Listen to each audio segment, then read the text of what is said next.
Hey, this is Joe Sexton. You're listening to the Not Snowboarding Podcast.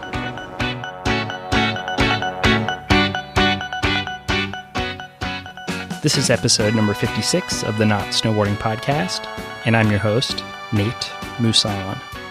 This episode is brought to you by Shred Soles, performance skateboarding and snowboarding insoles. As you know, if you listen to the podcast, Shred Soles is a company that I founded, and we just launched a new skateboarding-specific insole. It's been extremely well received, and here's an email that I just got this morning. Hi Nathan, I'm loving these insoles. The combination of the Vans Half Cab Classic with the Shred Soles is the most comfortable thing I've ever worn on my feet. In fact, the Shred Soles are more comfortable than the custom orthotics I got from my podiatrist. I have very low arches. I've also broken a toe and an ankle skateboarding over the past several years. Suffice to say, foot comfort is not something that I take for granted. Shred Soles rule. Thank you, Neil. Wow, Neil, thank you for the powerful testimonial. We've got tons of other exciting stuff coming up in the next couple of weeks with Shred Soles, including announcing some of the new additions to the skate team, and we're dropping a new 3/4 length insole that's really good for all of the vulcanized shoes with non-removable insoles. We've also just released some hats and t-shirts with the new logo. Head over to shredsoles.com and use the discount code TNSP for 10% off your order. This episode is also sponsored by you, the listener. Some of you have so kindly made a habit of clicking through the Amazon banner before doing your shopping on Amazon.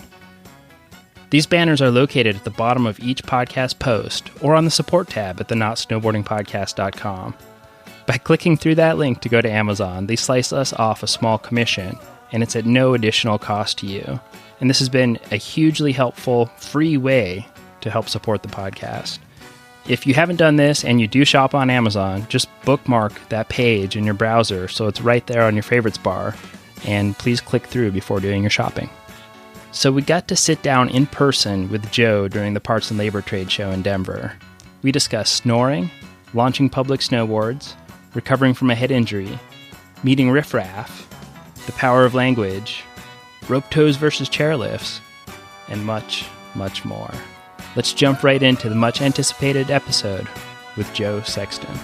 By the way, the show starts off with me setting up the Facebook Live feed, which is still available to view on the Not Snowboarding Podcast Facebook page.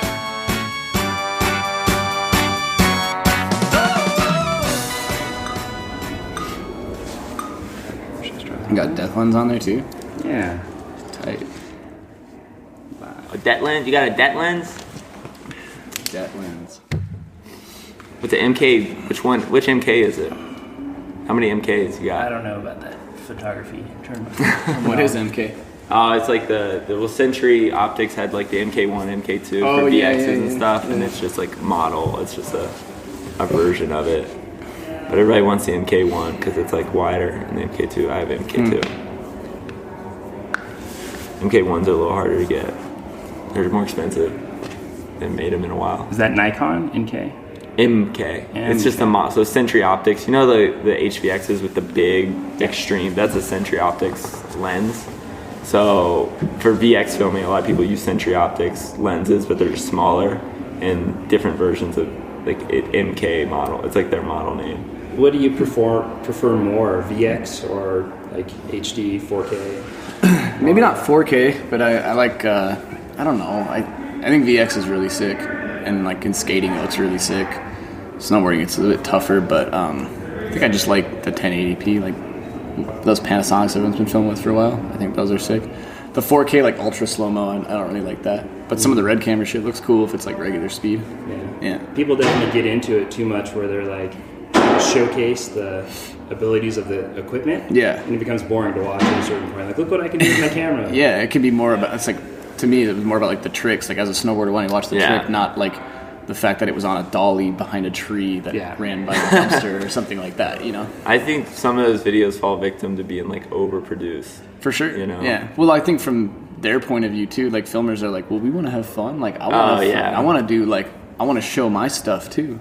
So it's kind of like understandable in a way. They don't want to just sit there the stock angle while the guy tries the trick 300 times or something. Right, you know? yeah. But I grew up with VX and even the shitty cameras before that. Yeah.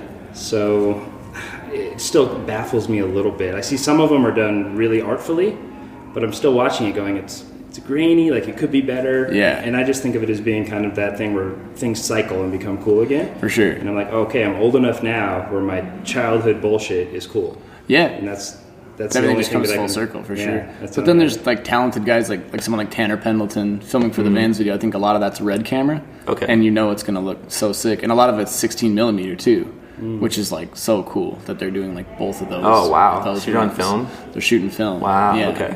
Which is like, I think that's gonna be really cool. That's awesome. I had to have someone just explain to me recently how important that is, because when you're shooting on film, it's like money by the second. It is, for sure.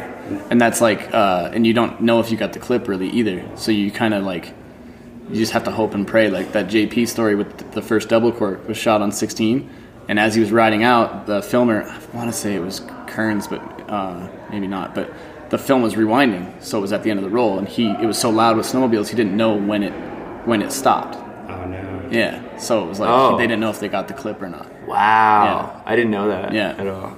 It's pretty crazy. So they're sitting there, and it takes a while to get developed too. They're sitting there like he doesn't know if he did the first double cork or not, kind of thing. So they got it back, and it worked. So pretty crazy. I wonder what would happen if they didn't get developed. Like, would it be too late in the season to go and retry it, or was it? It was like one of the last days filming, and that was the year he broke his jaw with filming for Shakedown and all this stuff. So Yeah. I might have the story a little bit wrong, but I know it was something like that, which is pretty sick. So to back up a little bit and set the stage for folks that are listening, we're sitting at the first all snowboarding trade show, Parts and Labor in Denver with Joe Sexton. And Joe, it's been 1 year, right, since you launched public? Yeah. Is that about right? Yeah, a year and a couple months now. A year and a couple months? Mazel tov. Thank you. Thanks a lot. Appreciate that.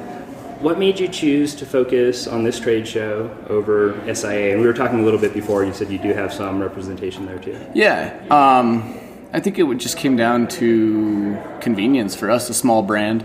We don't have quite the same budget to build a big, huge booth at SIA, something like that. I love what those guys are doing. I think both totally have their place. I think it's cool to try something new.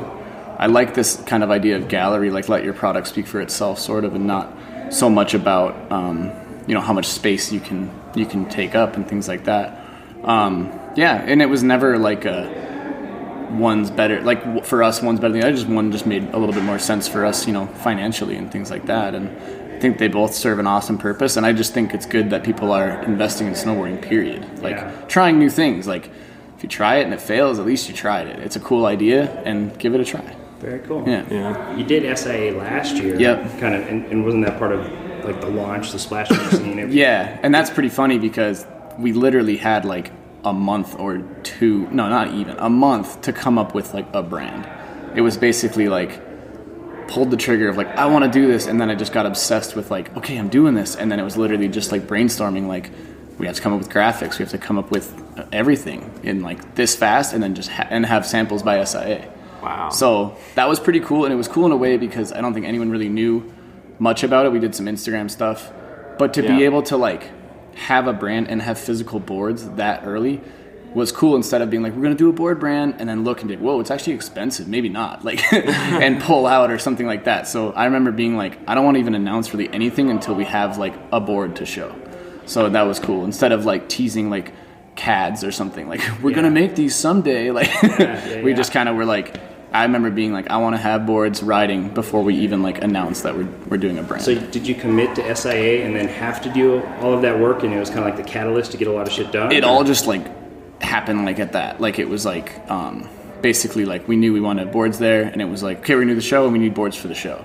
So all of it at once, like rushing a catalog and things like that. It was cool, and it was cool to know we could get it done. Like we worked really hard in that month period to have a whole brand and a whole like presence at the show, which was cool. I liked your mystery. Like I remember on Instagram, it was just like visuals. Yeah, it was just cool visuals and like what is this, And then it was a little bit. I think maybe there was a photo of a board. Mm-hmm. It was white and it just said public in the middle, I believe. And I was like, okay, like this is a board company. I want to know more about this. Yeah, it was fun too because I know like I've been with Stepchild a really long time, and it was like I was riding a black baseboard and things like that, like just blanks, And I've never been in that position. It was kind of fun to be like something up your sleeve, kind of. Like it was cool. People would ask me, "Oh, is it going to be like a new clothing brand?" I'm like, I don't really know yet, Wow. So it was cool to have a lot of it set up, like really organized on our end, but be able to release it like how we wanted to. Yeah. And I've always been a fan of that with like, even when like I compare it to like even like a new movie, like the way it gets you the most hyped is like a poster with like barely an eye for like the new Godzilla movie. That's like a good example. I remember as a kid, like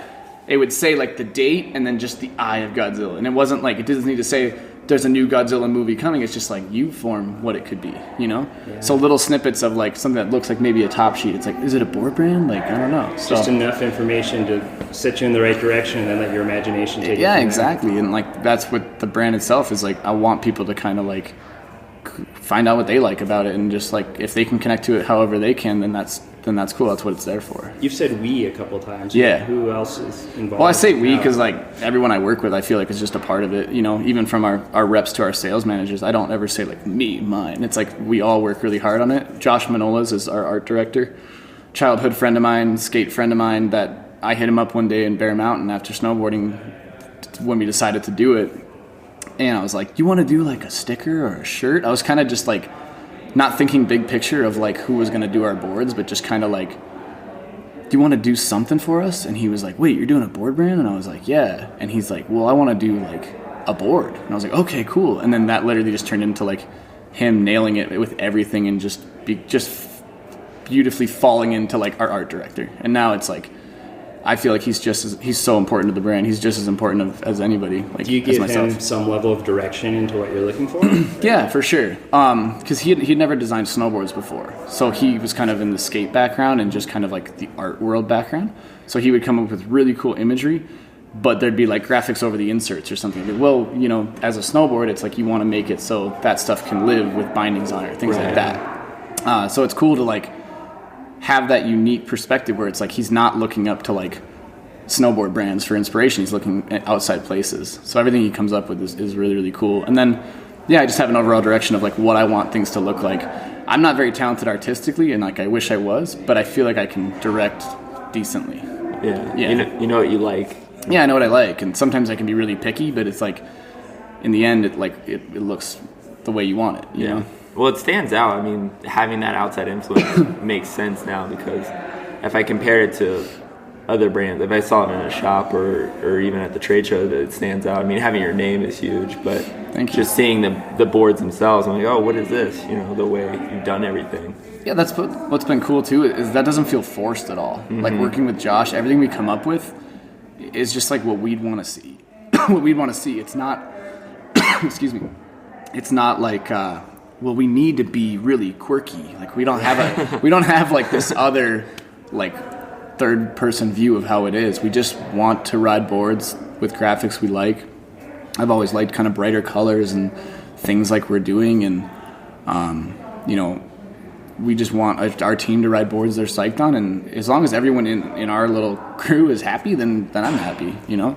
We were talking with Jason Borgstead just before we jumped in here and got set up. Nice. And Jason's got this like amazing business mind, and he's like, you've got to ask Joe. You know, he's made this huge splash, and you know, he's got great momentum. But what's the 5-year plan? What's the 10-year plan? What's the mission statement? Yeah. You know, how much of that kind of stuff is in your mind, or actually articulated, written down, formal business plan, or anything like that? Not a lot, I'll be honest.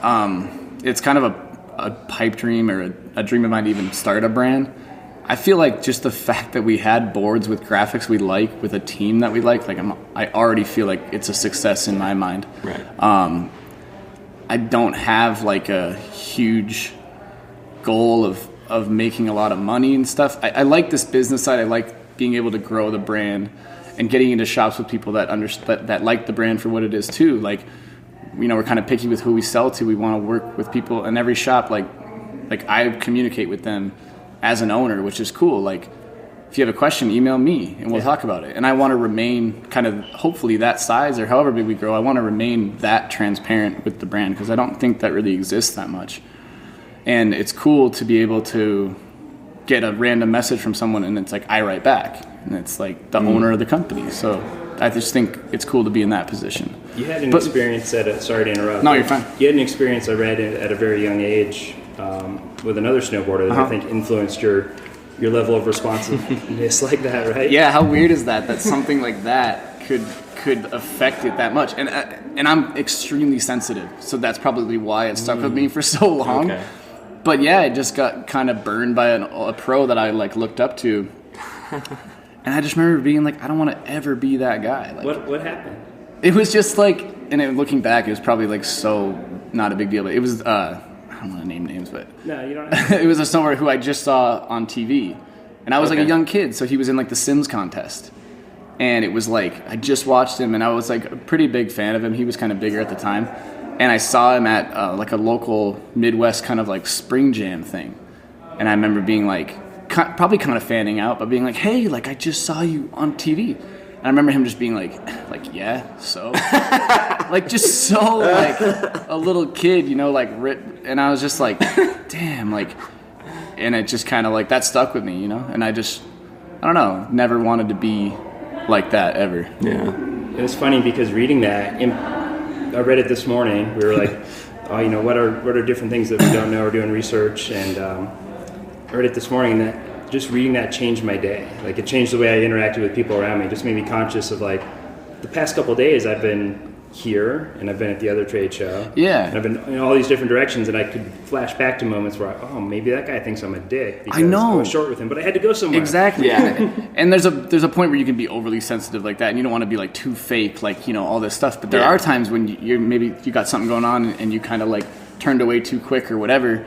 And that could be like, oh, he kind of cold to me at the show. Like I don't want that, but yeah, it's just like it could happen. But also like I just try to treat everyone like just nice and. I think it can be tough. I think when you're in the public eye, I've had experiences where like, I mean, I'm not a public person, but like I've been out and like.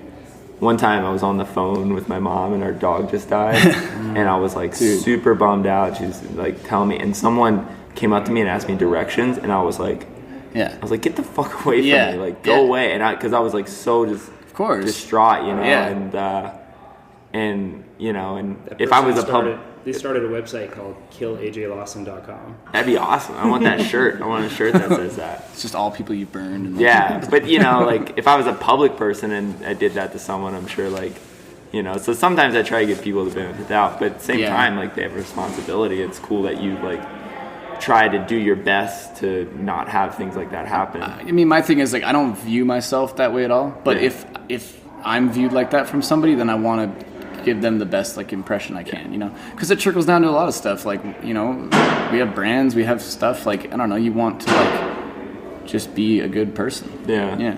I mean, I met you a few years ago. I think the first time I met you, I was announcing a contest in New Zealand in Queenstown. And you came down with 32. Yeah. And you're like, what's up, man? I'm Joe. Like, you know, like, cool. And you were like rushing around doing stuff, and you stopped. I'm like, oh, cool. That's awesome. Like these dudes that would rather probably be doing something else, or like stopping and saying what up to people and stuff. So yeah, for me that was never like a hard thing to do though. I always wanted to like I visited a bunch of shops, just local shops, went on like a tour through those shops, and everyone was like, that's so cool. I was like, got in the car with my skate buddy who's our sales manager rep. We just went skating and visited shops and talked about the boards. It's like, it was easy. It was cool. Yeah. You take that attitude and that mantra to the internet too. You created like a whole interaction Tumblr site. Yeah. Like, talk to me here. Yeah. So crazy. I don't know where that came from. I remember just like wanting a space for that if there were questions about anything. And it was cool that it started with maybe boards, but then it turned into just random life questions. And it's cool to just like, I feel like one of the things, I feel like I can give kind of decent advice. I don't take any of my own advice, but I'm good at telling other people what I think they should do. Yeah. Which is a horrible trait, but I see you on Instagram. People will ask you questions that I don't think are your friends, but you'll answer them on Instagram in the comments. Yeah, I try to, of course. Like, it's not hard, you know, and I just think that's part of what I want to try to do is like, if kids can connect to this brand or me or whatever, and like I said, if they look to me for an answer, they really care what I have to say, and have a question, like, yeah, I'm down to try to help them in any way I can.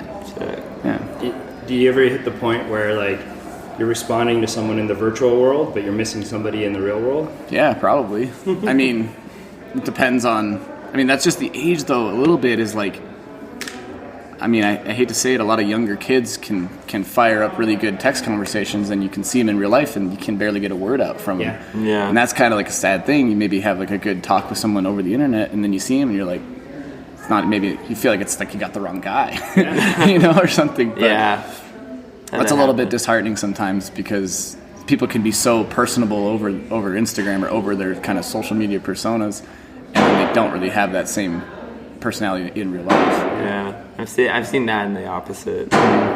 It's just like different. It's a different generation. Yeah. Different ways to communicate. Yep. I wonder what kind of impact that's going to have in the future. Time will tell. I don't know. I'm going to be the bad guy and see if I can go make them stop playing cornhole out there. Oh, yeah. Super loud. Sorry to break the flow. Keep it on.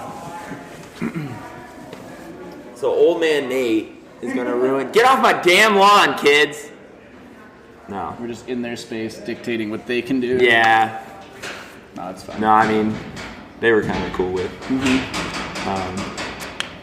It was a little tough to find a space here, but I think it'll be. Oh, I mean, it's this like is cool. Yeah, I mean, this is a cool area. We'll take photos of people listening, Yeah. and we're doing. So I'm doing all these tricks right now. I'm juggling. Yeah. Except you blew it because you got the I camera. blew it. I got the camera. They know I'm lying. But yeah, that's awesome. That's like, I think that's really cool. Like, it's exciting to have. Sometimes it's just exciting to have something new in snowboarding. To get pumped up about. Like, I'm looking forward to. I mean, I don't know what your plans are, but to have like a team video, like For produce more stuff and see like Chris Bradshaw, like have him more footage of him and like longevity and Daryl and those are definitely in the works. Like those are like goals with starting a brand. It's like, of course we want to do a team movie, of course we want to do like team trips and things like that. I think we're good. They were really cool about it. Nice. You wanna? What did I miss? You want me to grab the door? Oh, shit. I thought I locked it. Who's on Facebook Live? Facebook Live? Facebook? David Thacker wants to hear about movies going down with your riders. What tricks are they known for? What do they own? Movies going down with our riders? David Thacker fixes my vehicles. Thacker's Transmissions. Shout out. Sick. If you're ever in the area, check out Thacker's Transmissions. The transmission problem. Yeah, I guess like. What was the question? Is there a public video in the works? Oh, we were just talking about that. Oh, okay. Yeah. I just got done filming for the new Videograss movie, which premiered like 3 nights ago or something. So we had a premiere last night too. A lot of our guys were tied up with that. Chris Bradshaw was tied up with that. Daryl Mathis is filming for the Vans video, which is coming out next fall. That's going to be insane. Daryl's got like rumored to have like a bunch of really good footage. That's going to be like the propeller of the snow world. It sounds like it, yeah. And it sounds like they're putting a lot of like time and resources into it. They're like going on really cool trips, and all those guys are such amazing snowboarders and awesome people. So that movie is going to be incredible. It's cool to have Daryl like riding public boards the entire time too, which is not like switching. Yeah, it's going to be really, really cool. Everyone else, I don't know. I think that's in the cards. Obviously, it just has to line up with people's projects. Right. I could see us doing like a cool promo with like a couple trips, which I would like to do. Like, just none of our team has really like been on a trip together, but I know everyone would like. It'd be really cool with the differences of style and snowboarders on our team, like Bradshaw and Ben Bilodeau with like Daryl and myself, and maybe bring Dirks or something like that. Like, it would be a really cool aesthetic. So you have a cool like eclectic mix. Like I would say that you and Chris Bradshaw are noticeably different snowboarders. Yeah, but I've known Chris for a really long time, and like I was so stoked. Like, I don't know if people know that it like started out as a joke, basically getting him on. Oh, yeah. It was super early on when I was riding the black blank board at Bear, and was like showing him graphics on our phone that we were gonna hopefully do or whatever. And I remember him just kind of being like, "Oh," he thought it was cool, but I remember like jokingly being like, "You should ride for it," and he was like, "Oh, I don't think so," And then like, "Nah, I'm cool." He was just kind of like, "Oh, I'd be down, but like I also thought that there's no way he ever would, you know. Right. And then the conversation went from like that to like every time I kind of pushed for it pretty heavy, but every time I was just like, the more I thought about it, the more I was like, this would be so sick. Yeah. And even as a fan of Bradshaw, I was like, this would be such a cool move. Like, and then people like kind of were talking to him like, dude, it would be, you know. And it says a lot, and I'm really, really like honored and happy that he chose to like support what I'm doing, you know, because it was new at the time, and he had offers from other companies. So for him to believe in me enough to come on board is really, really cool. That's right. We were talking a little bit before we started the podcast about the power of language. Right. And that all started with a joke. Yeah. It was a thought articulated, yeah. even though it was a joke. That's why it came to be. For sure. Which makes me think even more carefully about choosing my words in the future. Yeah, absolutely. Yeah, this is funny, like how and even for me saying it as a joke, I was almost like, whoa, that would be really cool. Yeah. And of course he's like he would be like your top dude that I'd want to get on in the first place, you know. So do that with girls sometimes, like we should make out. That'd be I'm just kidding. A funny joke. I mean, but what if we did? Wouldn't it be awesome? And then explain it to her, like, see that thought I just put in your head? Like, yeah. And then everything else, all the team stuff's happened really like organically, which is really cool. Like Daryl's friends with Nick, and I'm friends with Nick, and Nick just doesn't have a board sponsor. It's like, do you want to ride our boards? And he's like, oh yeah, for sure. So him and Cale Zeman's been riding a board, and sick. Yeah, just like Justin Benny's been riding a board. It's like really cool. I was wondering. Yeah, I was wondering like what.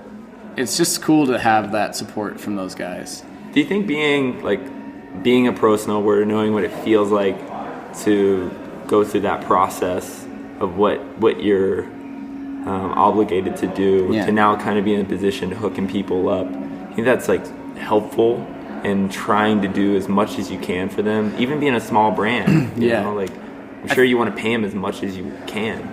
Yeah, of course. Obviously, like we're still a small brand, and we're not like they're not riding for us for the money, you know? But I think what they get from it is more of like an input, and they really are a voice at a brand, which is kind of priceless in a way. It's like Chris gets to design a board from the ground up that he really wants with a graphic he really wants.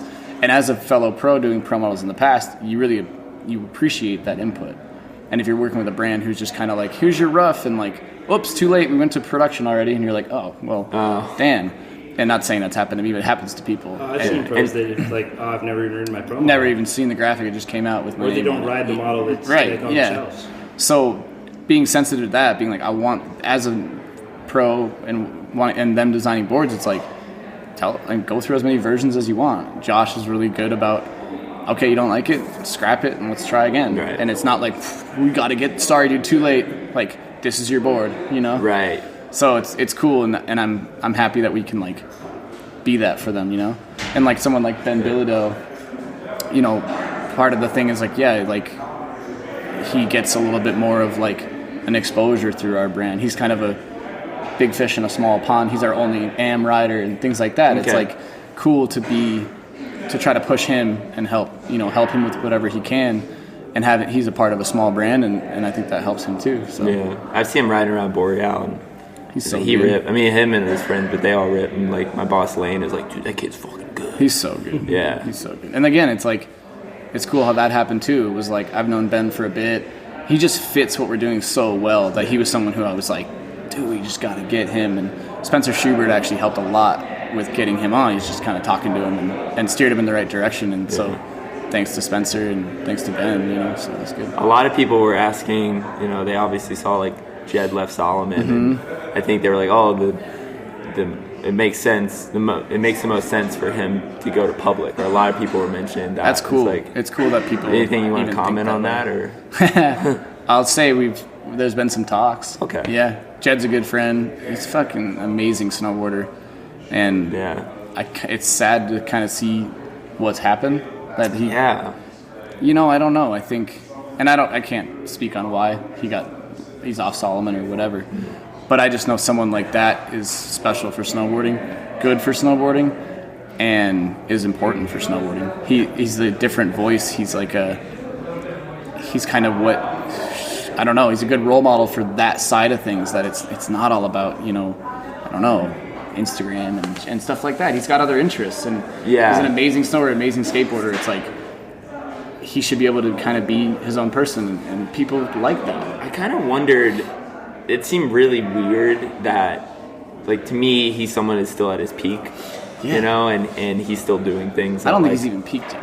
He's right. only like 24, I think. Oh, shit. 25. Not even 25. Well, he's still, like, at the top of his game. Yeah. You know, it seemed weird to me that, because I'm like, oh, I wonder why he left Solomon. But then the story I heard was they kind of let him go.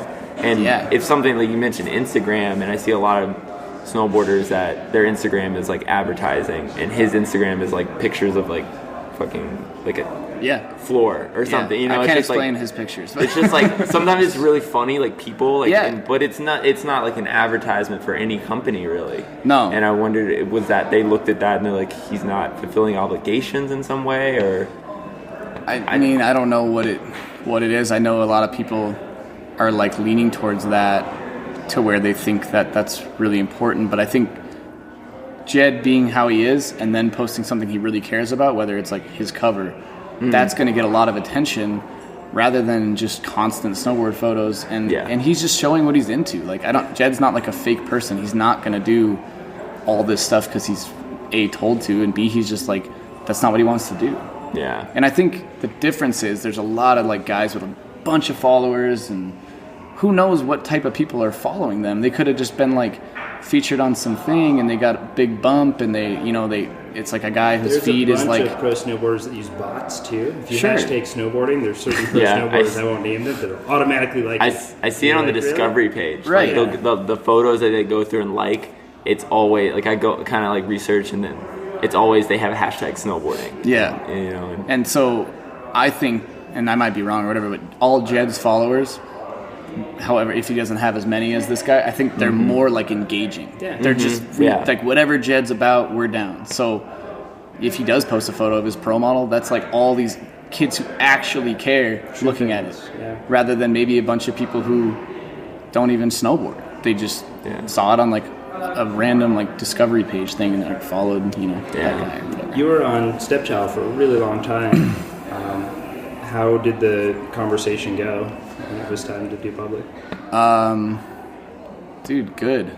It felt so like kind of natural. It was like I had gotten to a point where I work really close with those guys, and it just felt like something that was like the only option was like, I just feel like I want to do my own thing, and not like I wasn't happy there, and not like I didn't love their boards and anything like that, and we still work with them today.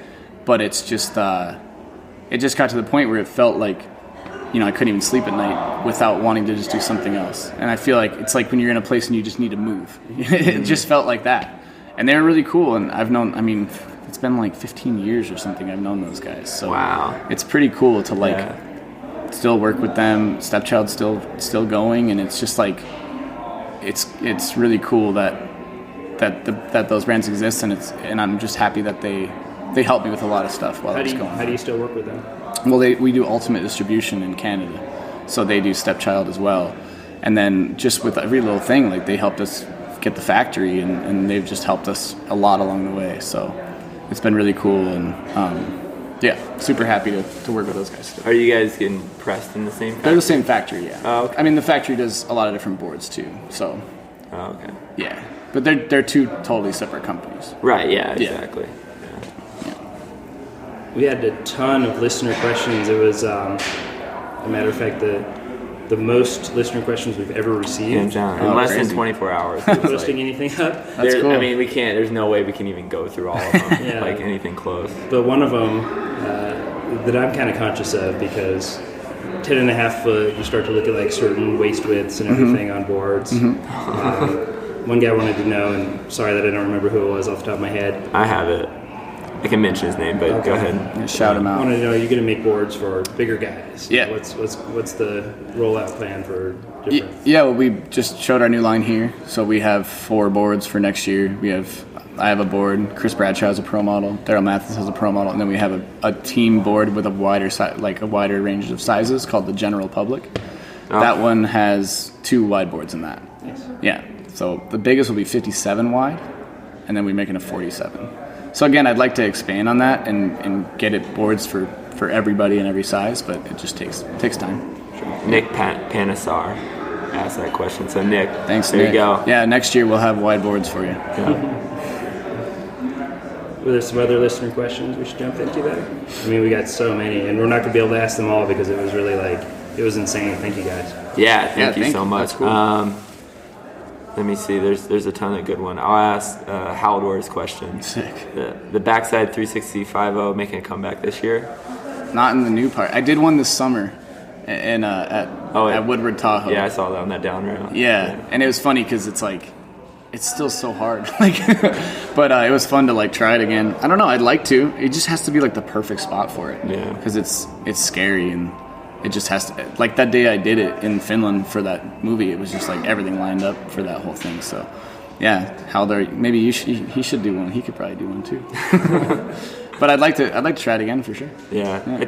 I wonder sometimes if you're filming a video part, you're very aware of. This is what I did last year. I don't want to do too much of that. I want to do something else that stands out. And also, you don't come across too many just down rails anymore. The spots have been they're so different now that finding a down rail is almost you move on and try to find something else. But right.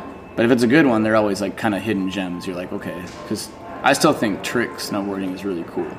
I think spot snowboarding is really cool, finding a cool spot and doing a basic trick at a cool spot. But also just the trick took a while. It's a longer rail and it's a harder trick. It's that's always going to be really translatable. A 270 on a long rail is hard. Yeah, to hold at lip slider. Yeah, exactly. What do you think street snowboarding is going to look like in the future?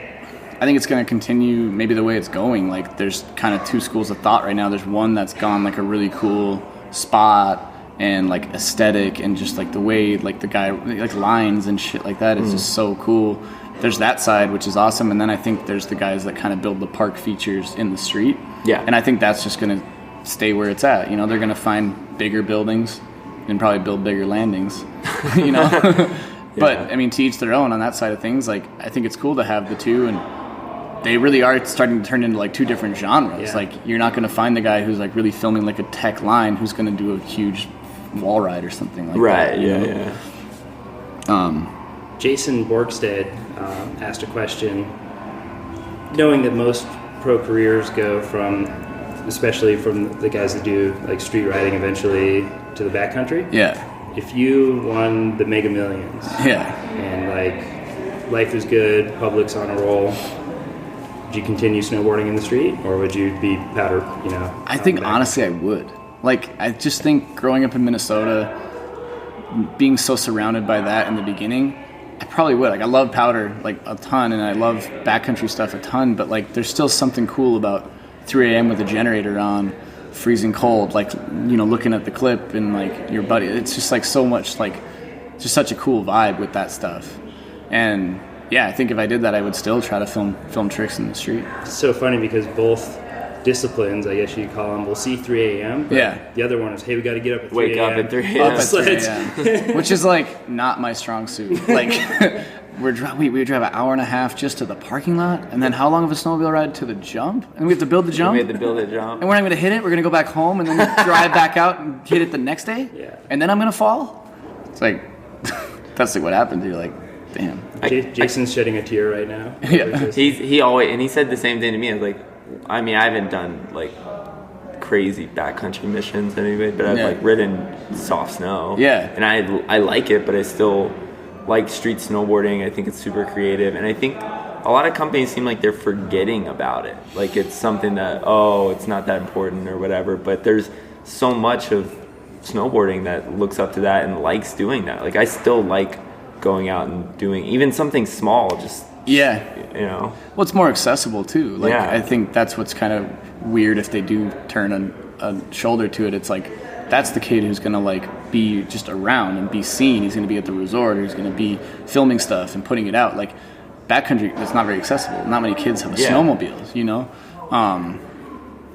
but I mean, I love that side of things too. But like I said, when you grow up in a place like Minnesota, it's not even on your radar. It's you're riding the park, things like that, and you can't you don't even know what it's like to be in the backcountry. So there's not really that like need to, or like urge to even go do it, you know? Yeah.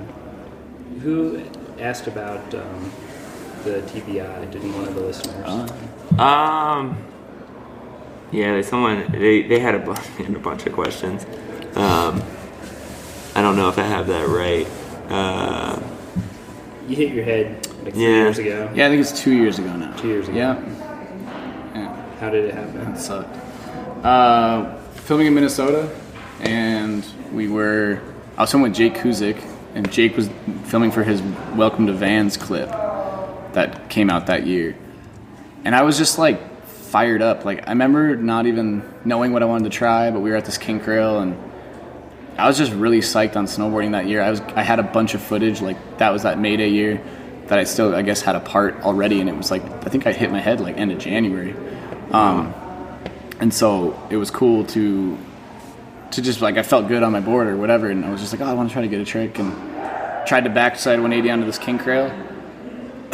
And it was like one of those things where like maybe I knew I probably shouldn't have been, I just wasn't really feeling it, but I felt like I needed to get a clip, or I just felt Jake was snowboarding. I was like, maybe I'll just snowboard with Jake and try something. I did a backside 180 on, and like kind of came off weird, and I was like, oh, I should try it again. And then I also thought, like, if I did it, there's a rail below it. I was like, maybe I'll do a line. And I remember it all, which is cool, because like usually you don't remember that kind of stuff. Like, Do you remember it from the third person though? That kind of happens sometimes.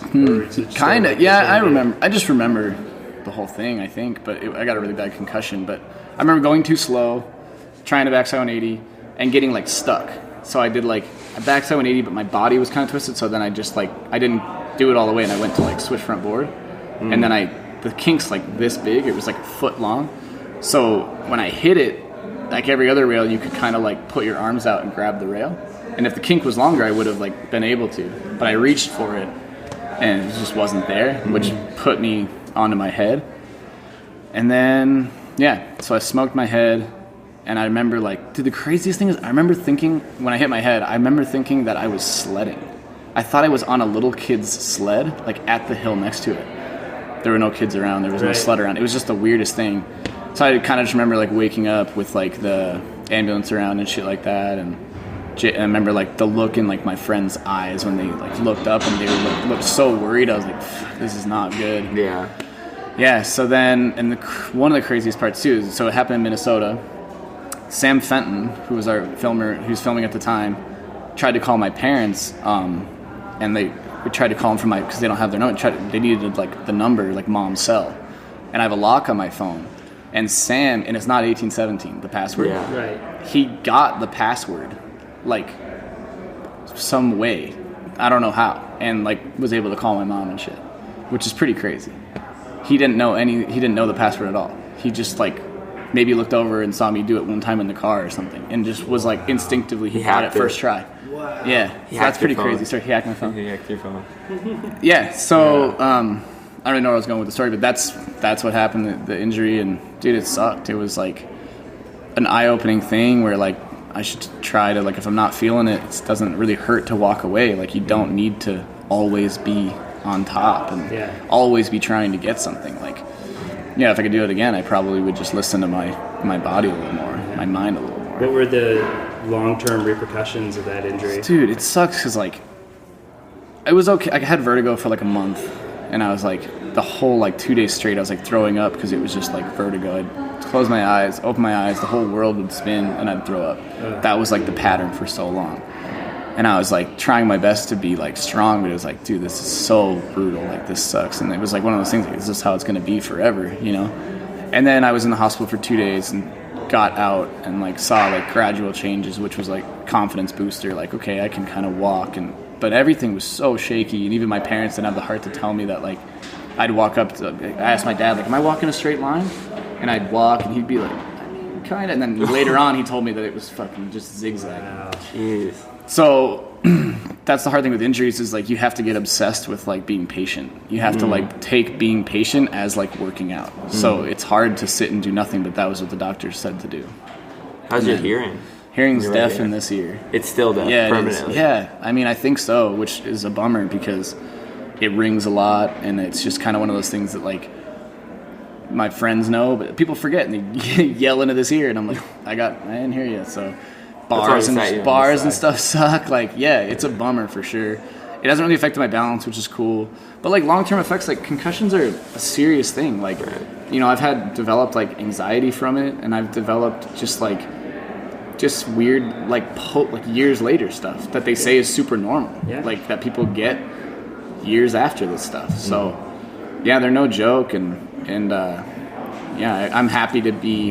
just happy I was able to like come out of it and to keep snowboarding and keep filming and stuff. I'm really, really stoked. One of your board graphics this year has an ear on it. Yeah. Is that like that was for that? Yep. That was for that. And it was just because like, I don't know, it was just kind of like cool. I wanted to put an ear on it to like subtly tell that story. Very cool. Very cool. What other listener questions? I know you mentioned Sam, your filmer. Mm-hmm. Sam says he loves to like share rooms with you. Why is that? He said that? No. Oh my God. What did he say? No, he didn't comment at all. I actually just read it at another interview. I think a lot of people hate sharing rooms with me. I snore really bad and I sleep talk like crazy. And my girlfriend will always tell me that it's about like snowboarding, which is like so dorky. Like I'll be like dropping or like just stupid stuff. Like she even said one time one time she said in the middle of my sleep I like popped up and said like snowboarding is fun. Like I'm like I hate myself. Like, why am I saying that? Like, no, that's just 100% committed, like conscious or not. Yeah, right. Yeah, it's like I can't get away from it. So that's pretty funny. But Sam snores like crazy too, so no one wants to share with him either. Who else we got? Does someone want to ask how you like your eggs? Are they fried or fertilized? And oh my God. I'm gonna play it, and they played a song. I've heard the song. Okay. Yeah. The Flint Flossie. Yeah. That was an old one. Yeah. But that one's pretty tight. Why do you ask that? Because it's like a song, right? It's about like. How do you like your eggs go fried or fertilized? Yeah. Like it was like a viral video for a bit. Yeah. They did Smang It Girl. Yeah. And Treat Me Like a Pirate and Give Me That Booty. Yeah, they're pretty funny. Yeah. I didn't know if that was like a real question. Yeah. Or if that was this. Noah Vincent wanted to know like the gnarliest 1817 house story. Oh my God. I don't even know. It's so funny looking back on that because like we were all just such piles. Like when I lived at that house, I had a blown out knee, and I was like the worst rehab. That's why I ended up moving to Canada for like a year because I was like I gotta get serious about rehab. I went and I worked with a doctor out there, but I was just like drinking beer and sitting there just like hoping the thing would like get better. And I remember at one point just like going to bars with like crutches on, like waking up being like, did I hurt it again last night? Like just stupid stuff. Yeah. But the gnarliest would be, I don't know, like probably when there was a real bat in the house was pretty crazy. Like we were all just like hanging out and there was a like 1870 that spooky vibe and then the fucking bat's there. So we were all like, I don't know what, like my roommate at the time was like so psyched on it. And I was bummed because it's like, those things are gross. It wasn't just like a day? It like hung out for like a little bit. Name it? No. Well, I think Hodge might have, but I don't know. Other than that, that was a really cool time. Everyone, like, again, just so obsessed with snowboarding. Yeah. Right? And everything, what's so cool about the 1870 stuff, that all just happened out of, like, just, like, pure, like, love for what we're doing. Like, Riley was a filmer and filming, like, what turned into be the best snowboarders, like Ethan Dice and Jake O.E. and all these guys that at the time were so good. And then it's just like this crazy like platform of like Riley's an amazing filmer. He's got all these amazing snowboarders. They're going to go to the best spots. And that's when that Bad Ideas movie first came out. And then like from there it was like the 1870 thing just like happened. It was like a place where we just put photos from like an art show first, and then my friend made a couple shirts, and then it just became like a cool like following thing. So do you think he spearheaded this kind of trend where I feel like even someone like Chad Otterstrom that grew up in Minnesota and then made the move to like a bigger mountain, more snow, or like somewhere where snowboarding was like seen as like the mecca, and all the snowboarders you name, including yourself, like seemed like they stayed in Minnesota. Yeah, and created trends by staying home and pushed snowboarding by being where you grew up. Yeah, subconsciously, I suppose. It was never like a conscious thing, like, let's stay and like build a scene. It was just like people had stuff going on. A lot of our families there, so we didn't want to move away from our families. And just these like Highlands and Buck Hills and these places are just so fun to ride. And we traveled all over. It's like, I don't want to sit on a chairlift for 30 minutes to go down the hill once. Like, I'd rather go to the rope tow and go for an hour and a half and feel like you were there all day. And you know, so I think just based off people's like want and like to snowboard that way, that they just stuck around. Yeah, I definitely miss like living in California. I miss rope tows, handle tows. And I see like the Buck Hill 1817 Cool Series. I'm like, man, like I almost would like. It doesn't look like there's that much snow in Tahoe. There's a ton of snow right now, and I almost would like trade it. It's just sick. I don't know. It's like all these guys are such good snowboarders, and it's just cool that they make do with what they got. They're not sitting there bitching about it being icy or something. They're gonna try hard tricks on the ice, and like if you can learn it on that, you can pretty much do it on anything. You know. So yeah, it's that's just the way it just became, like going fast and like the new culture of Highland and Buck is like the young kids are picking up from it, and they're like whipping you off the rope, you know. they're like taking over. So it's sick. It's cool to see. Is snowboarding big in Minnesota? I think it's big in Minnesota. Yeah, I think we have a really just like good tight scene. We have like local brands. We have amazing shops. All the shops that are in Minnesota are friends, which is really, really cool. And there's no competition there. It's just like these guys that everyone just now more than ever seem like they're just in it for the greater good of snowboarding. So seeing young kids pick up a camera, filming their buddies. We have a kid, this kid Eric, Carl from Buck Hill. Okay. Same way. It's like he's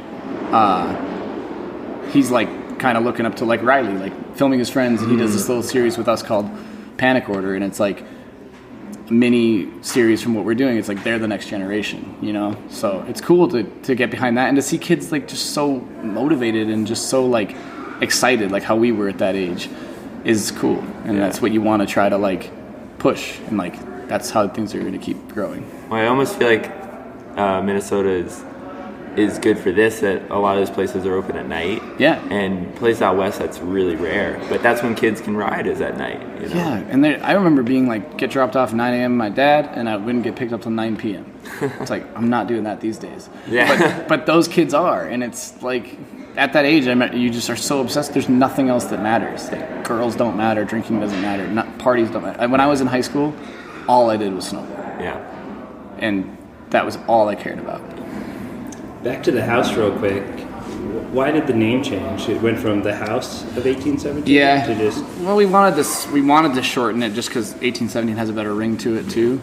And then we had some issues with the house board shop that kind of like just a weird... they thought that we were using their name kind of... But it was weird timing because we were already going that way, and then they kind of told us like, hey, if it'd be cool if you guys didn't do that. And so was it like legal action, like a cease and desist? No, they just kind of pulled us in, and it was just like it was a total like cordial thing. It was just like, yeah, we're gonna change it anyway, and yeah, it was good. Were you friends with them before, or did you know anyone? I know some of the guys there. Okay. Yeah. It was one of the higher up guys though who didn't really know what 1817 was. Okay. So it's understandable. I think he probably just saw that and was like, what is this? And then so it's all good though. Gotcha. I wanted to show you this one from a listener. So this cool. Mike Happy Bauer, he just said, this is me and my homie Travis on the left.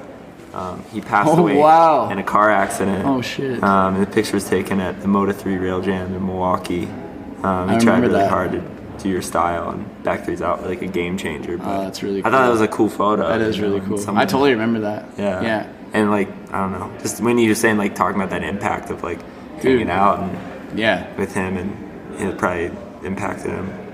And again, like at that, I don't know, that's cool to see. Yeah. It's like, and that stuff, has lasting impressions. Like if I blew the kid off or something, it's just like, that's lame, and you might not remember that, chance, Yeah, so that's really cool. Sorry to hear about his friends. Yeah, I thought that was awesome to see that old photo. And I see those ones every once in a while. It's like long hair and peace sign necklace. I'm like, where's that guy? In my Hawaiian shirt. Where did he go? I remember seeing this photo, like I think the year you got best trick at hot dogs and handrails, and it's like that kid was hair, crazy. Hawaiian shirt, orange corduroy. Yeah, it was like an orange corduroy button up, probably like a women's shirt, and I thought it was so sick. Yeah. But it was cool. I mean, that's the evolution of like people. I just had so much fun with it back then. Yeah. It was just so fun, and like still to this day, like you look good, you feel good, you know. Yeah. And I just like that shit's fun, and it's fun to try new things and feel different with what you're wearing, and it affects your mood and everything. It's just kind of it's cool. Do you think you ever like think about what you're wearing or what even your hair looks like or whatever, and how that makes your riding style, like how that comes across? Yeah, for sure. It's weird though. It's like I can't even explain why, but it's like if my pants are a certain size and I wear ones that are like actually 1 centimeter bigger, all of a sudden I'm like, I have baggy pants on. These are baggy pants. I feel crazy. Or if I like go like this much too, I'm just like, I'm wearing leggings. Like I don't know. It just, and I'm way more hypersensitive maybe than the average person, but it's good and bad. It's cool to be like that, but sometimes I wish I hadn't just like, but it affects it. It's like, God, like why can't I just put on whatever and feel fine? But yeah, I know a lot of other snowboarders who have the same type of thing, and it's not even like what I want people to see me as. It's just like what I want to feel comfortable in, you know? And it's like I have an idea of like how I want it to feel, and only I can know when I'm doing it or whatever, you know? Well, I always thought like a lot of it comes down to how it looks done, like how snowboarding looks, and it can be something simple, but if it looks really cool and done in a certain way, and I think that even crosses over to like what you're wearing, like what color or what size. I've even had things where I'm like, I feel cool and I like it, and then I watch the clip, I'm like, what was I thinking? Like, this is bad, you know?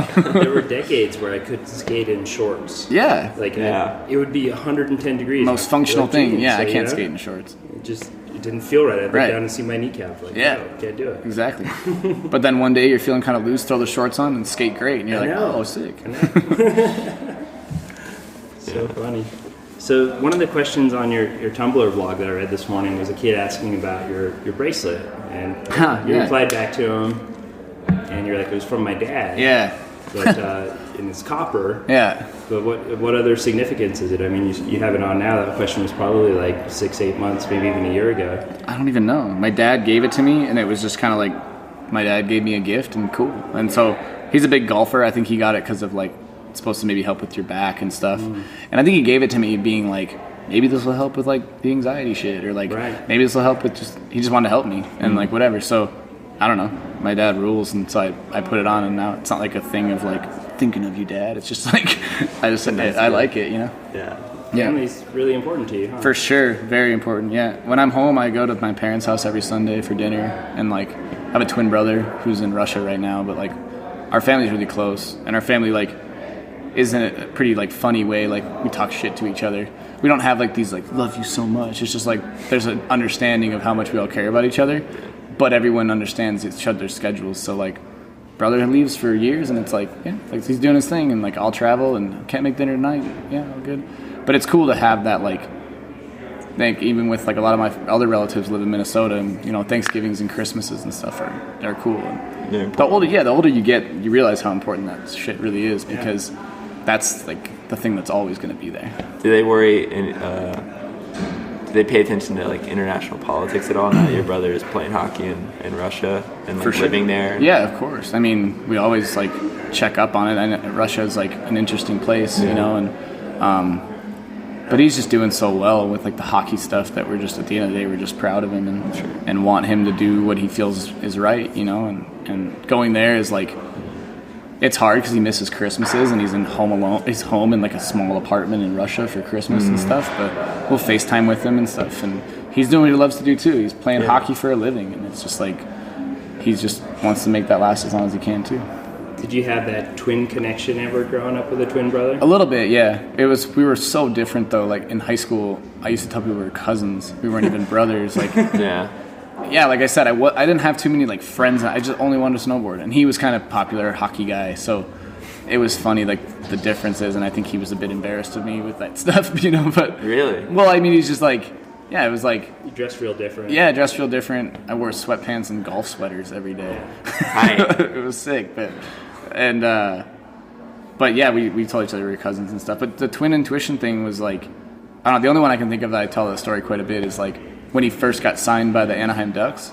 I remember this whole thing. I was in Bear Mountain, like snowboarding, got done for the day, and had like this, I can't even explain, just a weird feeling. Maybe like that something was good. Maybe I just got in like a really good mood or something. And like 5 seconds later, my phone rang. And it was my dad telling me that Dan got drafted, like signed by the Ducks, and was going to be playing his first game against Minnesota the next day. Wow. So that was really, really cool. So my parents got to go see his first game. The next game was back home in Anaheim, and I was in Bear, so I got to see his second game. Yeah. So that was really, really cool. Who's better at the other person's Well, he doesn't snowboard or skateboard, and I got a mean slap shot, so I'd say maybe me. From the blue line? I got a good toe drag, I don't know. I used to play a little bit. I love hockey, and when he started playing professional hockey, I got obsessed with it. Like now I'm a huge Minnesota Wild fan. Try to watch all his games, and I don't know. It's just being from Minnesota, you already have that. But with that connection, it's just I became obsessed with it. So are Minnesotans on par with Canadians? I know growing up, they're in close Montana, for sure. Okay, Yeah, there's always a rivalry. Yeah, they're close. I mean, Minnesota Wild are doing really good. So yeah. there's a bunch of fans right now, which is cool. I work with a guy from Minnesota, and he pays $20 or $30 a month to watch it on his phone, and he's always at work.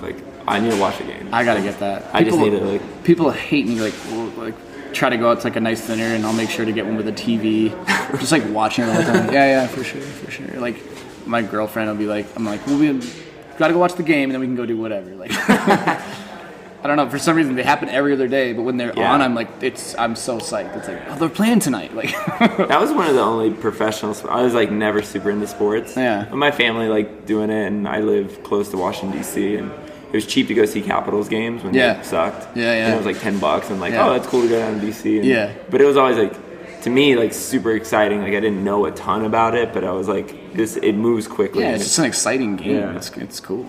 The whole experience. And I always compare it to, it's pretty rad. There's a sport that not even the average person can do the basic of ice skating.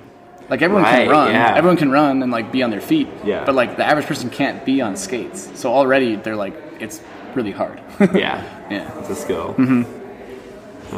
Before we get into more listener questions, you've lived this life in the public eye of snowboarding. What is something that people don't know about you? What's something you're into that's just you haven't put out there? Well, they probably know I'm into fishing. Yeah. I don't know. I feel I'm pretty open with stuff like that. I mean, I'm not really a closed book at all. I don't really have anything that I just don't tell people.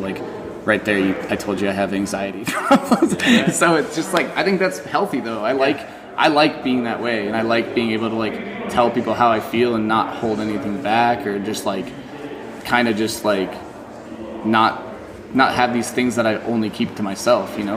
I'll tell my parents just the deepest, darkest thing of and it's it feels good to say it and get it off your chest. I don't think there's really anything. I mean, right now it's just it's my life is snowboarding, skating, family, coffee, my girlfriend, the bulldog I hope to get one day, and Oh, you don't have a bulldog? I don't have a bulldog. I always see I just photos. He's in a robe, and you're mood right now. If that was mine, that would be so sick. Yeah. I don't know, but then I don't have interest. I like this business side of it a lot. This is cool, learning and how the business side of snowboarding works, and trying new things, and marketing is cool, and I don't know. I'm feeling I really like this side of things a lot, and other than that, just I'm not very a complicated person. I in the summer I'll just go skate all day and drink coffee, maybe have a beer at night. So is there anything that you wish you didn't have somewhat public life? I was thinking if I had a girlfriend and I was more in the public, would that put strain on that relationship in some way? It can be hard. You don't know what someone's gonna write, whether it's gonna be some chick whether it's gonna be true or not, and it's especially they don't understand that side of things really. So it's I've had it for a while, and I'm not famous, but you'll just get random stuff and be who's this girl, and you're I don't know. Why does she like all your photos? On it. I'm I don't know, but again, that's social media is dude, you can find dirt in a snowstorm on those things. Like, it's just like, you liked a photo 42 weeks ago. Like, what was up with that? And you're like, sorry, I don't know. But, yeah. I like to do that. I like to like someone's oldest photo. That's the scariest thing. What are they going to do about it? You ain't going to do shit. Yeah. We were talking earlier about how my friends would hack into my phone and fuck with the Facebook status. Yeah. My favorite thing is you can get somebody's. Yeah. So my friends do that to me because I would do it to them. Right. I'm really the troublemaker. Yeah. I'll get in. My favorite thing now is to get in someone's Facebook and poke people. Yeah, I love poking people. Poking. I don't even have a Facebook. What is poke? They just see that you poked them? It's like the oldest Facebook thing ever. It doesn't happen a lot. I don't even know if it's a feature, but I remember it like still is. Early on. Are those the tiers, like poke and then like and then comment or something and then yeah. follow? It would be nobody does it anymore. That's why it was rare. It was just a way to notify someone, but not that you were creeping on them. I don't even know. It was just poke. Like, I don't understand the intention that Facebook used for that. Like, if you were commenting or sending a message or liking or doing something, then I can get those ways of communicating. But poke was like to just get someone's attention without sending a message, you know? So you've never had a Facebook? No, I've never had one. Never bought into it. There's a freaking fake one of me, though, which is weird. I don't think they updated it anymore, but there was one of my friends who were like, why don't you accept my request? I'm like, I don't have Facebook. And I went on, it was like photos of me and like people answering like almost as me. Oh, geez. I was like, wow, oh, man. that'd be weird. It was kind of weird. I don't think it's going on anymore, but like, I don't know. I never had one. And I didn't have an Instagram for a while, and then I got that, and like, I'm like, that's enough. Like, I don't know. I don't need Facebook. What's our user questions? So Burrito and Snow, Daniel Cochran wanted to know about the time you crashed your motorcycle at JP's house. Oh yeah, that was my 21st birthday. Yeah, that was a stupid thing. It was my 21st birthday. I don't think I was drunk though. It was like met JP for like the week before. So it's like imagine meeting your hero and like you're just like, I don't know, it's the craziest thing. Like now I'm hanging out, staying at his house, and I remember we were there for like this Etnies photo shoot. So I met those guys too, and it was my 21st birthday. We went out, and I remember just like fucking around on his motorcycle, and he's like, "Turn it on, dude," and I was like, "Turned it on," and then he was on it or something, and then I was like, "Let me see," and like it was facing the street, right? So we're in his garage, and there's like his truck's here, and his house is here, and there's like an opening of just driveway. And I was like, vroom, vroom, like, oh, this is kind of funny, this is fun, or whatever. He's like, pop the clutch, dude. Like, basically meaning like get it going and then stop it. Like I think he meant like let off. I don't even know how those things work. That's what it was. You let off this, and it starts to go, and then you squeeze it again so it stops. And in my head, I let go, and I was like, oh, I'm just driving the motorcycle now. So he's like, and I remember, and I just picked the thing up, and it did a fucking burnout. Like it kicked into first gear, and I'm short, so I was leaning back, so I was already had the gas on, throttle on, and I just like just took off. And it started out like kind of slow, and I couldn't get, like it just kept going. And then there was like a fast lane of traffic like out by his driveway. So like if it would have just leveled out, I would have just went right into traffic. Yeah. But I just like bailed. Like I went, and then I like kicked in, it was going, and I just like dumped it into his house and like landed on my leg and got up like laughing, but I was just like, that was crazy. It was JP Walker, like my hero, and I crashed his motorcycle 1 week after like meeting him. And then Jeremy Jones came over to help him fix it. I was like fanning out, but like felt so bad. Like how did he feel about it?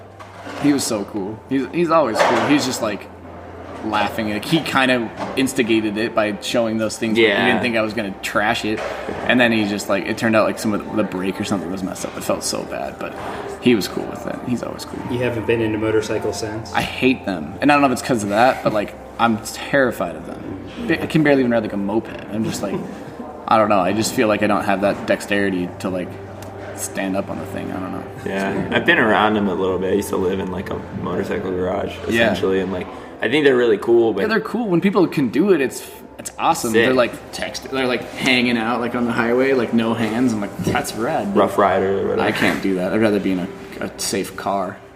What was it? How did you feel about doing like the barracks experience? Like I thought that was cool. I think the cool thing was there was like they were really down for it. Jeff Taylor worked there at the time. He was good friends with Steve Barra. Yeah. So Steve was down. Which really? Yeah. Okay. That's why I think it got a little bit weird. I think people thought we just ripped it off, but it was fully. Yeah, I didn't think that. I wasn't like. It was fully they were down. Like they worked it out through that. Okay. And so I don't know. It was cool. It was. I mean, again, it's like a funny idea, and it was like to go to skate the barracks was sick, and I thought it was rad. How was interacting with Giovanni Retta? He was cool. Yeah? Yeah. I mean, he's just like how he was on the show, you know? He's breaking your balls a little bit, like talking about pickup truck. Like, yeah, it's impressive. That was a long time ago. Yeah, that was funny. Yeah. Like, he was really like, impromptu, like good at that stuff. Like, I was like freezing up, and I think I had to do like a 3-flip or something like, to get in or something. It was like, it was just cool. And it's like, you know who he is from the show and stuff. Yeah. So, yeah, he's good at that stuff. Did they not think you could skate at all? Or I don't know. I don't think they really knew. And then, they were like, do a 3-flip or something. I landed it. I was like, oh, thank God. Yeah, I was watching Wednesdays with Reddit, like an old one with Frankie Gurr. I remember like those two. I think it was like so funny, like, and seeing that into their lives. And some guys just have that personality. Like they can get a microphone and they just feel comfortable. Like I think Chris Grenier is like that. Yeah, it's like he can just like spout and it's funny. Yeah. And you're good at that too. Yeah, I worked with Chris in Utah. Yeah, and we'd announced the contest together. Yeah, he's good at it. He's awesome. It was like sick to have. I couldn't believe it. Yeah, it's cool. Yeah. So between skateboarding and snowboarding, if you could only do one for the rest of your life? That's so hard. They're just so like in the summer, I'm like, oh, I'm a skateboarder. Like I just love skating every day, and like it's so fun. And then the winter, I don't even really skate. I just like snowboard. So that'd be hard. I don't know. Probably, I don't know, man. Both still. I don't know. I honestly couldn't choose. I mean, because skating's so fun and like there's no pressure with that. It's just like you just go skate and do whatever tricks you want to do. It's not your job. Yeah, it's not your job. Snowboarding, is right now, but even if it wasn't, like I talked to Chris Beresford about that, and he doesn't snowboard like really professionally where he owns Dang Shades, but he's like, dude, I feel like I've gotten better, and I feel like I just like snowboarding more. And I'm like, yeah, of course, because you're just doing it like whatever you want to do. And so it's like I see that happen. I see that like with pro snowboarders when they stop kind of like riding for someone. Yeah. And like they do like gnarlier shit. Yeah. Or as gnarly. For sure. Know? Yeah. Arrow. Yeah. You did the whole Ender thing, and then it's just been like nothing but constant. He's went on a couple trips and just got like insane clips. Yeah. Like, for fun. Yeah. Just for fun. I think it's just that pressure. Like that like drive never goes away. Like I remember being like, I just want to chill, and then it's like you see people going on trips and you're like, okay, I can't not go on a trip. Or like I'll go on a long trip and be like, can't wait to just chill for like a week, and like 3 days in I'm like, is there snow anywhere? Like we should go somewhere. I've been feeling that here. Like I snowboard a lot. I'm like, let's go to Ruby Hill tonight. Yeah. It's like well, I'm psyched to go to the Copper thing because it's like you sit here and talk about snowboards and watch videos for 3 days, and it's like you're just fired up. Like I want to go snowboard now. Are you going to be putting boards out? Like you're going to be turning screws? I don't know. I think there's some of our friends who want to ride the boards and like let them ride the boards, and like I'm excited to ride the new boards. If people want to ride one, but I don't know if we're going to do like the whole turn and screw stuff. Oh, not like an official like demo booth and everything? No, I don't think so. They'll have availability for boards. Okay. Yeah, exactly. Have you thought about what your life might look like when you get older? Have you thought about like, what will you retire from being a professional snowboarder? I mean, I assume at some point in your life. Yeah, I'm sure at some point. I think like, I look up to JP a lot in that respect. Is like, I think he's like 40 something or something. That part he just put out is so good. Like he's doing stuff that's like really impressive, and you don't want to say like for his age, but like to do that at that age. Did the switch McTwist one foot? Like is that an MBD? Doing new tricks. I don't think I've ever seen that. He's doing new tricks. He does like the 1 foot to board side on like the fucking rail with the drop on the side. That stuff is just like, I look up to that where it's like it can be done. He's insanely like dedicated to being healthy, to like committing so much to it, and it's to come up with new ideas at that age. This is his 21st video part. Like it's amazing. It's amazing. So I think there'll be a time when like I'll slow down, but I also like want to follow that same path. Like if it's still fun and it's still like if I still get excited about filming some clip that doesn't even end up in my video part, like then that's a good thing, and like I still have that. I still have like at the time when I'm trying that trick, even if it's on some like shit spot, it's like that's the most important thing. and I'll freak out and get pissed, and it's like like I still care that much. That's sick. And I realized that, where it's like I totally could be like, I'm not feeling it, like all trip, and then like got a couple things, but every trip we go on, it's just like I'm fucking still want to try to get clips. Still like pushing it and doing really sick shit. Thanks. I mean, I'm just trying too, like I'm trying to like again keep it exciting for myself. Like I don't want to just do whatever's boring for me. Like I'm interested in other types of like lines or whatever. You film a cool line, and you're just like, dude, like it's so something cool. interesting. Yeah. I mean, I feel that way when I see like skateboard. I see people do slappies. And sometimes the slappy is like a backside 180 power slide slappy or just something. Yeah, and it goes back to just like relatability. Like you could go outside and try it. You know, like, and it's seeing that guy do it, and again, like just seeing things done a certain way. Like Kenny Anderson doing that would be infinitely sicker than like some insane stair set with some guy. You know, like I don't know. It's just what looks good. Yeah. Do you have like? You ever think about what other like your peers think about you? Like one time I was staying at my friend's house. I don't want to put her on blast, but she was like a pro snowboarder at the time. And she's like, what Videographs movie you had the ender in and you do the gap off the lift slide to fakie? Oh, that was that Dark Side. Dark Side. And she's like, I just want to rewatch this to watch Joe's part. Like she was like hyped on. That's it. And like just to put it in, watch your part, and then go to bed. That was like, that's really cool to hear. Do you ever think about like what your peers think about you? I don't really think about it, but if you get a compliment from them, it means a lot. Frank April came up to me and said, "Good part," like the other day. Guys that I respect that say that goes a really long way, you know. And you can tell when it's genuine, and you can tell when it's not. But when they're broing out, getting a compliment from like guys that you really look up to is like kind of the like end goal. You know, you're not doing it.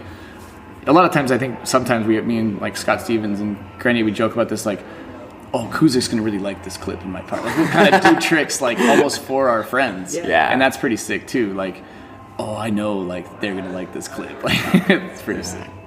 Well, they go through the same process, so it must feel good to like.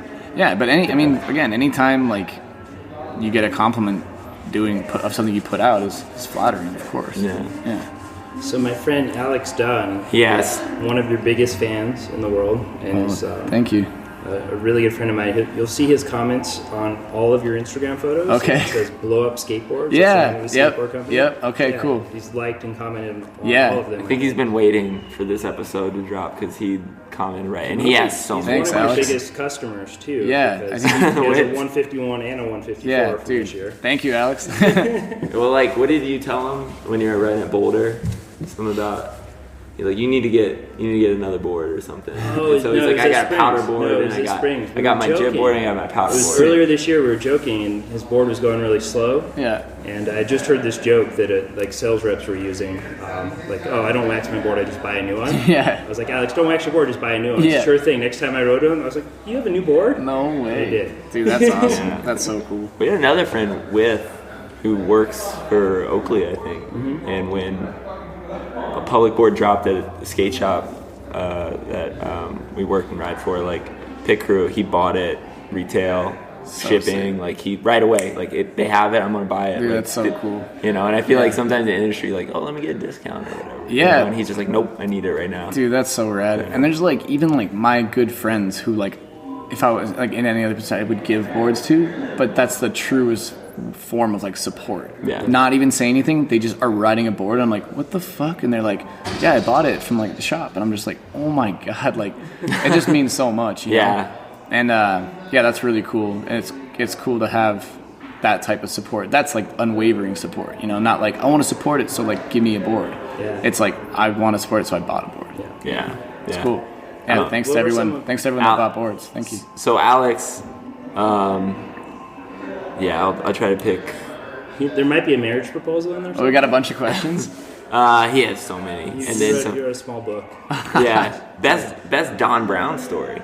Do you interact with Don much? Yeah, for sure. Okay. I mean, the best one I can think of is just he does those tough guy shots. Have you heard of those?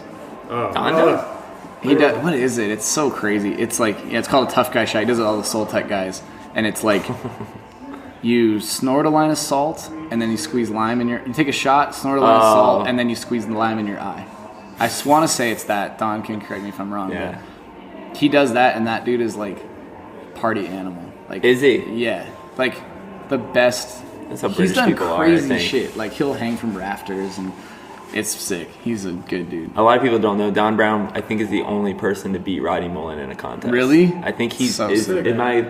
I think he was the only one. Like, Roddy Mullen won every contest, and then he got like kind of sick. He was on his deathbed, came out and got second. But Don Brown won. It was like, I think somewhere in Europe he can take or that. something. Yeah. It was like flat ground. Yeah, they had freestyle. those flat ground freestyle contests. Yeah, that's what I remember a lot. So about sick. Don. Yeah, that's rad. That like again, like he was that skater, and now he's the vice president of Soltec. I think that's his title, but it's like he's way high up at Soltec, and it's like you listen to guys like that, they've been there. It's like, of course, like Don Brown, legend, he knows what's up. So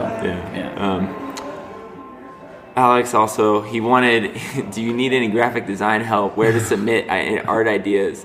Always down to barter for product from Blow Up. So if you need some decks, I'm sure you get decks, but like, yeah, you can. Know. I mean, you can send anything to publicsnowboards@gmail.com is just my email, and that's what for the company. He could always, like, maybe Josh will see something that'll get sparked on, and you never know. I mean, it's always possible. Like, same with kids for sponsoring me tapes and stuff. It's like, send them in, let's see. It's always something. What if someone sent in a VHS tape? That'd be sick. I'd have to go to, like, the thrift store. And, like, if someone sent that in, would you actually try to watch it? Yeah, probably. Oh, wow, that's really sick. Yeah. I think a lot of people are like, nope. Yeah. Just toss it. That's super rad. No, I mean, there's some, like, that would be cool. That would be unique, and it takes time, and it would be, like, a cool thing. There's your new resume. There you go. I've been talking about it for years, and I didn't know they had a VHS TV here. I see that. And it could have happened. I mean, I basically filmed in standard def anyway. Yeah. You know? I think my writing's too weird, though. They probably look at it and be like, this is stupid. This is like, I don't know. But yeah. I think Alex had enough questions. He had enough. He is a huge fan. No, I appreciate it. Thanks, I'm sure Alex. you have more people like that. Nitro had a couple of questions. Sick. We kind of already talked about hockey. Yeah. Talk about your time filming Backcountry with Sean Johnson for the first Stepchild movie. Well, I think the dude, it's Canute, who runs Nitro. Oh, Canute Eliason? Yeah. Oh, okay, so that's probably why he's asking that, because I was filming with him back then. Oh, okay. It was like me, Stian Solberg, Canute, and Sean Johnson. He's probably hinting at just like how terrible I was back there. But I had like a snowmobile I bought for like $1,000, and like I was I'm psyched. I just like dropped in. Like Sean was he's the legendary Sean Johnson, like started Stepchild. Yeah. At that time he was really like a mentor to me. And like, dude, it was like I don't ride for him anymore, but back then when it was like Simone, JP, myself, this team, these Euro guys, this whole connection, like, it was really, really cool. That was like the child support years. Yeah. And Sean just did a really good job of like bringing everybody together. He was like this like father figure almost to all of us. And he got it in his head one time, like, if you want to be like a real pro, I was am at the time. If you want to be like a real pro, you got to get a truck and a sled. Like, that's the future. Like, I don't know what we can even really do with you if you don't get that stuff. But Sean was saying this? Or? Yeah. And this is the most fucked up part of the story. What do? I go home, I buy a truck and a sled. I learn backcountry shit the whole year. We have a meeting 1 year later, and he goes, we're going to focus more on like street stuff this year. I'm just like, oh my God. Now you just need a shovel and a taxi. That's all you need. Yeah, but I'm glad I learned, and it's eye-opening back there. Like, so much respect to those guys that do film backcountry, because like I said, it's so much work. Yeah. And for those guys to get parts of clips, tricks that they've landed is insane. But yeah, the first time I went out was with like Canute and Stian and those guys, and they've been doing it forever. I was just rookie, so the learning curve is fast when you're trying to keep up with those guys. But dude, Canute was ripping too. He rode for Nitro before. And I still remember him doing like cab 9s, and Stian would do like back 7s, and I'm like trying like front 3 or something. Just like, wow, like it's pretty rad. Yeah, they're good. I mean, anytime I've tried to go out and do anything like that, I was like, fuck, this is hard. It's hard. You know? And then when you're at the bottom and watch them like do something crazy and land, and you're just like, holy shit. Yeah. Yeah, Canute ripped. It was sick. That's right. Still does rip. Jesse Bertner wanted to know, are you trying to get that rail? You know the one I'm talking about. I know the one he's talking about. The answer is yes. And I'm going to leave it at that. Okay. I'll say it too, like, I'm not, I already told, like, I won't probably be done snowboarding till it happens. Till that rail? Yeah, for sure. Okay. Yeah. I'm excited to see it when you do it. Yeah. My friend Greg Zanuch Zunit. I forgot. I always mess his last name. It's weird when I see it spelled out. What's the longest you've ever spent to get one shot? That was that one in Finland. That was like 8 hours. The back three. No, it was this like the switch 185 on the Triple King. It was in Cheers. It was towards the end of my part. Okay. I did the nose press. The nose press was actually the last clip in the part, and then I did that before, and then I tried switch 185 for like it's just so long, and then did that, and then they put the nose press after it, which was fine. But like probably something like that. But at that part, like there was countless like that. Like it was insane how many tries a lot of those tricks took. 5 hours. 5 hours of just trying something. Dude, just doing the same thing over and over and over and over until one thing clicks and you're like, okay, kind of figured this out. And like when it's on those like longer rails, it's like it doesn't even look like you're getting close. You're just like coming off every time. In your head, it's like, okay, this one, I'm going to the stairs, and then you go to snow every time. It's like it's crazy how, and then just the one that clicks works. And I can't explain why it's not 10, why it has to be 300. But sometimes that's just how it goes. Yeah. Yeah. Well, I mean, I think when you venture into doing anything that no one has done or a lot of people don't do, there's no precedent, and then that takes a long time. That's a process. And it just all has to like speed and balance and all that kind of stuff. Where you do it and it just didn't look great, so you try it again, or come off kind of weird, or come off a little early. Like those are the heartbreaking moments, but.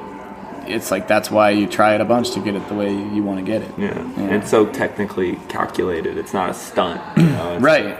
Yeah, it's not like some of like the drop stuff, it's like you flew off the thing and landed, and then like that's the trick. But if like you're trying like especially like a line, it's like you got to get 3 tricks good, or like if it's like a basic trick, it has to be done like perfect. Yeah. So exactly. My friend Bobby Rags wanted to know if you ever met Jody High Roller. I have. Yeah? How was he? I have. I don't know. He stuck his elbow at me. I went to shake his hand and he stuck his elbow at me. Maybe he might have been that's sick. something happened. My friend, like, someone had coughed and he shook his hand, and he was like, hey, like, someone coughed on me. I don't want to spread germs. Yeah. When he facepalmed me, that was a bit aggressive, though. Jody, I'm just kidding. Out of the way. I'm just kidding. No, he's sick. He's my friend Victor. That's his brother. Yeah. And so, dude, it's impressive. I remember listening to records of him when he was like grinding in Texas, and we were like, "This is your brother, sick." He plays. Like, 10 years later, he blew up. It's sick. Like he VMAs with Katy Perry. Yeah, like that's pretty cool. So, yeah, he's a good dude.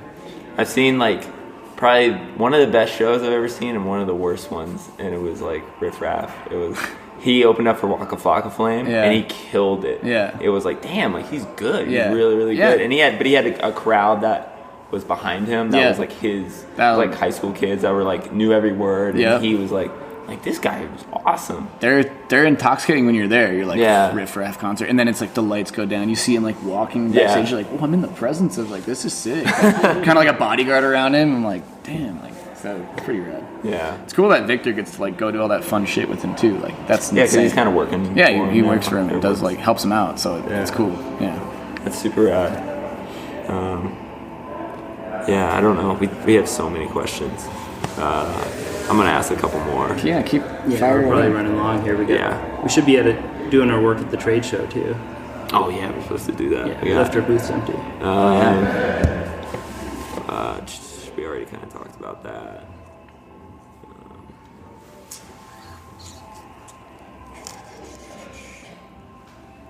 We had another sponsorship offer. My friend has a company called Joe Skateboards. I know that kid. Ryan? Yeah, I met him in Portland. Or I met him in. Oh yeah, because he worked at Skate. Yeah. That company's sick. Yeah, I saw the sticker and I was like, "What is that?" I'm like, "My name's Joe." Yeah, that's They're rad. made in America too. Yeah, they're made. Those boards look sick. That's tight. And he's like, asked you if you're down to sign a contract. Oh shit! Yeah, I'll have my people contact you. All right, I'll let them know that. Yeah, I don't know. There's another one. Daniel Gertie asked who would you rather take a road trip with? Brian Iguchi, Noah Selaznick, Sean Palmer, or Boozy the Clown? Well, Boozy the Clown was Sean Johnson at times, so okay. I'd probably say Sean Johnson. Yeah. I haven't seen him in a long time, so a road trip with him would be really fun. Yeah, I'd say him. Okay. Pretty easy. What's your favorite candy? So I try not to eat as much candy anymore, but I like those like sour peach things. I'm like the worst. Like the fuzzy rings or whatever. Those peach I know what ones. you're talking about. Yeah, those are pretty good. What else? I like what's the one, like there's this one in Canada that's like chocolate with fruit in it and stuff. It's pretty good. But I used to eat a lot of candy. Like mostly candy? Like gummy worms and just shit. For breakfast? Like, yeah, I would eat Stuff just like candy. that? Yeah, that was what I eat. But yeah. Has your diet changed? Yeah, for sure. I mean, it kind of has to. Yeah. I just like can't eat shit and feel good anymore. Yeah. Not like insanely like healthy, but I just try to like watch it a little bit. Being more aware. Yeah. Of that. Yeah.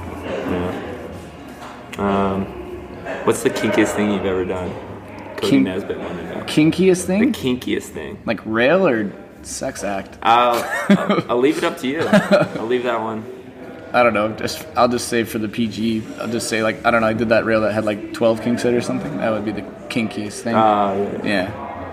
Yeah, I'll leave it at that. Ryan Bauer wanted to know why you wear gloves now. Because I've got smart. I remember like the funniest story. I was telling my parents this and they were tripping. I went to Finland for a child support year and I didn't wear gloves that whole year. And I did that because I think I saw Danny Cass do it once in like a pipe contest. And I remember I took him off at like Buck Hill one time. And I was like, I'm Danny Cass now. Like I was just instantly like, I feel sick. Like this is tight. And then I would just ran like that for a really long time. And then I remember like seeing clips and like my hands always looked cold. They're always balled up and like they started to get like numb. I was just like, this is not healthy, you know? Right, yeah. And then I was in Finland. This was like, besides the point, but the first time I was in Finland, I touched a piece of metal with my hand. It burned my hand. It was so cold, it like burned my hand. And I was like, well, that's probably not good. And then Daryl started Howl. And it was like, oh, cool. I'll wear gloves. Yeah. And I think I wore another pair of mitts, and I went, well, in the backcountry you wear gloves, obviously. But I just like, it just started to do that, where I put mitts on, and I was like, oh, these feel kind of sick. And then I just started like, I just liked it. And now it's like, me and Jaco, he's like the funniest guy because he used to wear like the same type of gear, and he's just like first layer, like so like parkas and all this stuff, mitts and face. He's like, I just want to be warm. He's like, I'm just all about function these days, and it's like I kind of feel that too. Like, this is, being comfortable is pretty sick. Yeah. I've always needed gloves. Like even if it's summer and I'm wearing a t-shirt, it's like I have the thinnest. Just something on my hands. Like, I don't know why. Like. It was dumb, but it was just like I was young, you know, and it was like at the time, it wasn't like a statement, just like that's what felt sick again. And then like now this feels sick, so. Yeah. Warm spring days, no gloves. Yeah. You know gloves. And then it's no sick. gloves. Yeah. I think it's like for me, like it almost hurts my hand to grab my board. No It does. gloves. Yeah, it can. You know, or like Or you get like that sting, like. a sting, and I just would rather have even something thin. Yeah. Just on my gloves. Yeah. Or on my hands. I think we need to wrap up. Yeah? We've held you for so long. It's all good. But really, Thanks for having me, guys. we really appreciate it, man. Honored to We're be on the stoked. show and keep up the good work. And Thank you. Thanks for all the support, everyone. If you want to get in touch with Joe, go to publicimpressions.tumblr.com, shoot him a message, and he will reply. If you want to give your feet some love, go to shredsouls.com and use the discount code TNSP at checkout. We have tons of good stuff in the works for the podcast. The next episode is sure to be controversial. Until then, peace.